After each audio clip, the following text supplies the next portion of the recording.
This spray paint job, yeah, it was supposed to take no more than 2 weeks. Instead, it took me forever. Why? Because I got stuck over and over again, and it was frustrating. But in the end, it turned out great, and I've learned a lot. You learn more from your failures than you learn from your successes.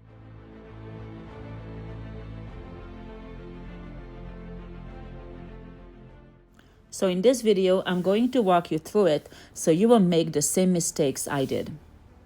So a friend asked me to paint his rifle and match it with this Kuiu t-shirt. So I thought, sure, no problem. I knew I could match the pattern because I have a Cricut machine, and I knew I could match the color. We have such a huge selection of spray paint, I didn't think that would be a problem. I even had a vision in my head, and I thought, how hard could it be? So let's look at this t-shirt. This is what I was trying to match. As you can see, there's olive green, black, beige, and it looks like 2 shades of gray. It seems easy, right? So the plan was to spray in large areas, the green, the gray, and then I was going to do the lighter shade of gray and put on the sticker and then spray that with beige, and then that was going to be it. So this is what I used. If you have a Cricut machine, you can actually download these for free. I didn't pay for this.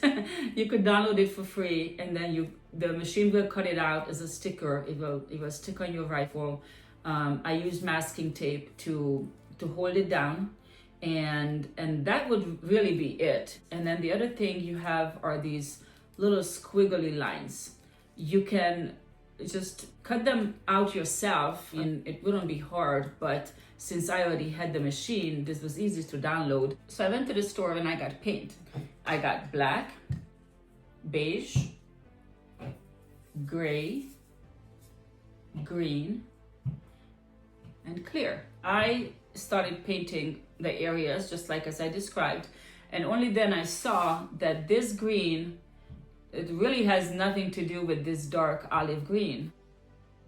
I went back, I said, okay, I need something darker. So I got this. Well, that doesn't match it either. I mean, it's darker, but it's a totally different green. This olive green on the shirt, it actually has a lot of yellow tones and brown, I think, like brownish. So I got some more paint. I'm gonna line these up because this really will show you all the different colors of green we have. And then I figured out of desperation I could get something light like this. Well, nothing worked. None of that worked. So I went to Ace Hardware where you could buy this paint, and it looked great. So I said, okay, we're going to do this. This kind of paint takes so much longer to dry, but I didn't care as long as it was going to be the right color. So I painted it on. Once it dried, the green was way too light, and the gray ended up being a totally different shade. It was just as bad as the spray paint, and I got totally stuck. I also ran into other problems. So I did the first side of the gun, and I did the honeycomb layer. I didn't want to press on the stickers too much because I thought that the paint could come off with it. So what happened was part of it was okay, but other parts the paint just bled under, so it got all smudgy. But parts of it was still okay. I figured I'd just use a little honeycomb here, a little honeycomb there, and then I just paint over it. So when I did the other side, learning from my mistakes, I really pressed on that sticker, and now when I pulled it off, some of the paint came off with it. So this is really tricky. If you ever do anything like this with such intricate pattern, my advice is to make sure your paint dries for a very long time, dries and cures, and then press on the stickers as hard as you can. And this way it's not going to get smudgy, but also the paint will not come off with it. Also, by this time, it was winter. So during winter time, the paint takes forever to dry. In the summertime, everything is so much quicker. So these were the problems I was running into, and this was week after week. And then when I get stuck, I just really don't know what to do about it. I just don't want to force it, don't want to sit there and think. I mean, I tried everything I possibly could. the gun owner, luckily, he was totally cool about it. He said, don't worry about it, just do it however you want.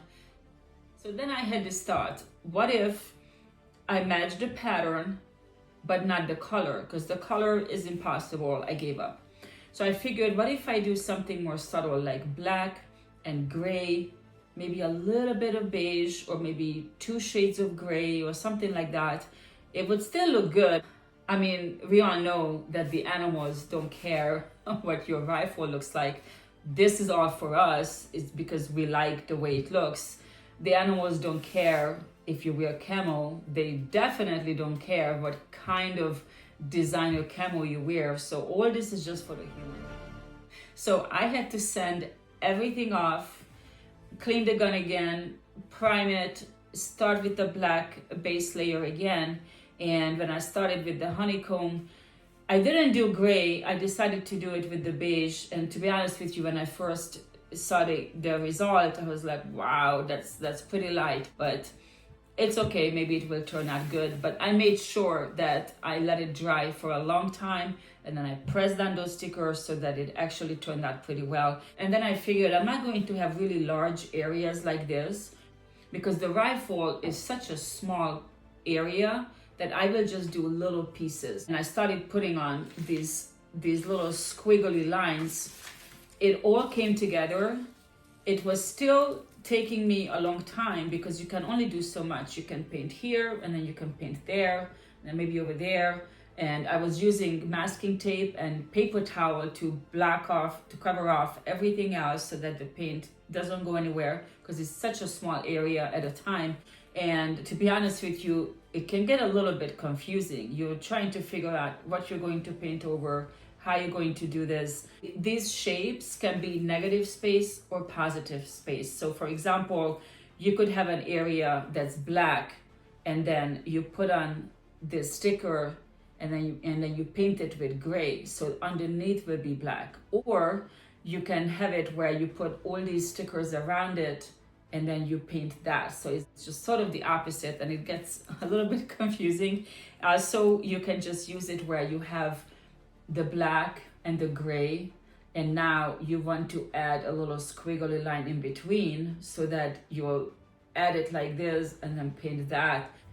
Unfortunately, I didn't record any of the part when everything was going right, because by the time I was just so frustrated with everything, and I didn't care about doing a video. I just wanted to make sure this rifle is done right. If you're thinking about spray painting something this detailed, matching the colors and possibly doing a pattern like this is what I learned. If you are thinking about trying to match colors like I would first of all try to discourage you from doing that. But if you really want to do that, make sure you take the item to the store when you buy the paint and try to match it as closely as possible, and then test it out on something else first. Make sure it dries completely, and then look at it under different lighting, and then make sure it is exactly what you want, because as you can see, there are so many different shades within one color, such as in green or in gray, even in white. There's really all kinds of hues and tones and shades. I think black is the only one that is truly just black. So be careful when you're trying to match colors. An important lesson I've learned was to definitely stick to spray paint. Don't use the type of paint that I got that you can custom mix, because that paint is thick and you need to either paint it on or use a sponge like I did, and that is not a good thing. Because I did it like that, it was very thick, and that's why the paint bled into the pattern, or at the other time it actually didn't dry enough, so it peeled off the paint with it. So it's just not a good idea. With the spray paint, it's going to be more even, and it's going to be a lot thinner. You don't want thick paint on your gun anyways. Masking tape is really good because it will go on very tight, but it will not rip off the paint. That's super important. And it's very thin. You can easily cut it. You can cut it into all kinds of shapes, kind of like cutting paper. And you don't even need scissors. You can just easily tear it. So I always use masking tape. And in this case, when you're putting on any kind of stickers, just tape it down so you're not holding it. And you can do a few at a time and you tape them all down. Just make sure you cover everything else with paper towels or whatever, so that the paint doesn't spray over it. As always, definitely make sure you give it enough time to dry and cure. So your paint might dry in a half an hour, but it might take 7 days to really cure. In the winter time, this gets a lot longer. Instead of a week, it could be 3 weeks. And this is important when you're using layers of paint, as well as when you finally give it that clear coat. If you have rushed this part, then your clear coat will bubble, and that is very hard to come back from. So definitely take your time. It's not worth it to rush. When you are creating something, it's important to not be afraid to try something new, and at the same time, don't overthink things. The less you think, the better it is, because then you end up second guessing yourself, and that's how you end up messing up things. But at the same time, when things don't go right and you have tried so many things and you're just stuck, like I get stuck so many times, it is also important to know that you can just walk away. Just let it go, and then it will come to you. And once you know it, then it will feel right, and then you can get back to it, and all the time will not be lost, because when things go right, everything goes really fast. So it's worth it to walk away and give it that time. So I thought this project was a total failure because it took me so long, and in the end it didn't look like what I first imagined, but I'm happy with it. Most importantly, the gun owner was very happy with it, so that's what really counts for me. Hopefully this video was useful to you. And if you ever had any kind of project spiral out of control like mine did, leave me a comment. Let me know what happened. Let me know how you fixed it. Thank you so much for watching. If you enjoy spray painting rifles or just seeing people survive creative chaos, I got more stuff coming, so stay tuned. Once again, thank you so much for watching. I'll see you next time.